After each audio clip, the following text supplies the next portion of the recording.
branding is essential for attorneys and law firms, and increasingly so because the industry, like any industry, is facing disruption, right?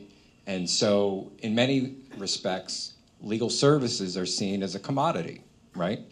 And so when your product, your service is viewed as a commodity, you got to find ways to differentiate, to stand out. Attorneys are an extension of the corporate brand, right? But as a branding exercise, one of the considerations is how do you align the corporate brand, the corporate message, right? Which I'm sure many of you invest a lot of time in developing those messaging decks, aligns with specific attorneys who perhaps want to take the initiative and brand themselves. And the democratization of media that anyone can be with a Twitter account and with a blog, WordPress or Blogger, you basically become a publishing company, right? So within the infrastructure of marketing for law firms, any attorney with your guidance can become a publishing company, and thereby raising the brand visibility, but also the brand value if done effectively.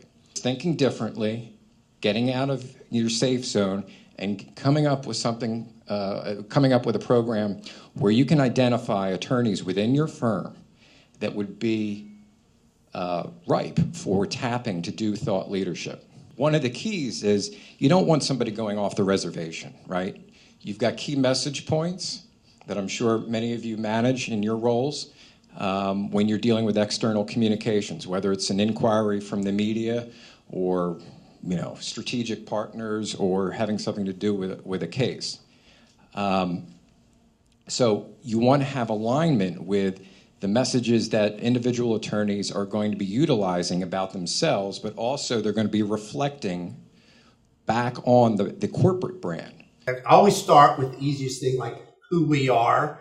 You can get people to agree on that to a certain extent. What is our experience? But the two big questions are, in my mind, the soundbite, which I define as describe the firm in 50 words or less. Ask an attorney to define something in 50 words or less. Huge challenge. And then the second one is positioning. Positioning is all about differentiation. And that's the toughest thing, because it oftentimes means that in order to differentiate clearly, you have to let something go. You have to sort of say what we're not. One of the things that I think is critical is that you spend some time making sure that nobody gets away with articulating some aspirational vision for which you have no proof. In some situations, you start out a brand new firm. No one knows who you are. No one knows what you're about. You're creating a brand. And that's where all of the thinking that Tony was talking about comes into play. Sometimes the hardest thing, and some of you may be up against this, is when you are working with attorneys and you are realizing that whatever you can discern of what your brand might be in the marketplace, you're not happy with it. And you want to change, which means you've got to take a new message, and sometimes a new message to people who already think they know you. If you have an effective PR program, you might be thinking about what are the topics that the industry is reporting on, okay?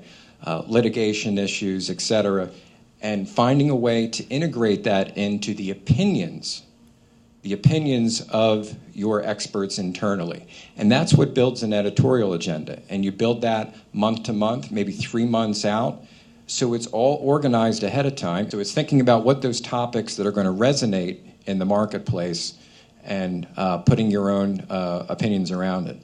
The next step is to conduct media training. Before any one of your attorneys speaks publicly, it goes without saying that you want to consider training them for the media.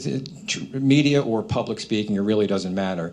Because where you really get awareness, brand awareness, is from the conversation that ensues from provocative thoughts, compelling opinions, And sometimes these things are controversial. So if any of you follow your own blogs that you like, you'll often find those who are getting the most traction, whether it's Twitter followers or likes on Facebook, are the ones who are being provocative.